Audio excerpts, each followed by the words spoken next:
আসসালামু আলাইকুম এভরিওয়ান। তো কিছু কথা বলি। কথা হচ্ছে এখন ভোটের মৌসুম। তো কেউ আপনাকে বলতে পারে যে আমি তোকে মেরে ফেলবো, বা আমি তোর ফ্যামিলির ক্ষতি করবো, বা আপনার বাসায় ঢুকে আপনাকে হামলা করতে পারে। তো সেই ক্ষেত্রে আপনার করণীয় কী? আপনার করণীয় হচ্ছে আইপিসি সেকশন 96 অনুযায়ী যদি কেউ আপনাকে বিনা কারণে হামলা করে বা আপনার ফ্যামিলির ক্ষতি করার চেষ্টা করে, ক্ষতি করার ট্রাই করে, তো আপনি অ্যাটেম্প টু মার্ডার অ্যাটেন্ড করতে পারেন। আপনি আইন নিজের হাতে তুলে নিতে পারেন, সমস্যা নেই। সেলফ ডিফেন্সে আপনি তারা মারতে পারেন, এগুলো নিয়ে ভয় পাওয়ার কিছু নাই। আপনি মারতে পারেন তারা, কোনো সমস্যা নেই।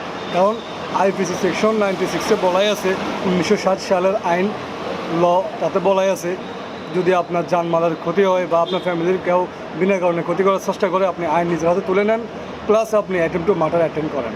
আপনি অ্যাটেম্প টু মার্ডার করে ফেলেন না, আবার অ্যাটেম্প করেন, সিচুয়েশন বুঝে করবেন আর কি। তো ভয় পাওয়ার কোনো কারণ নাই। নিজেও ভয় পাবেন না, অন্যকেও ভয় দেখাবেন না। জানেন, শিখেন, বুঝেন। ইংলিশ জানেন না, সমস্যা নাই। আপনার দেশের ভাষা বাংলা, ওই বাংলা ল্যাঙ্গুয়েজে লেখা আছে, গুগলে সার্চ করেন, লেখা আছে, নিজে পড়ে দেখেন, সমস্যা নাই। ঠিক আছে? আইপিসি সেকশন 96 গুগলে সার্চ করলে এখনই আসবে। ওকে, ভালো থাকবেন।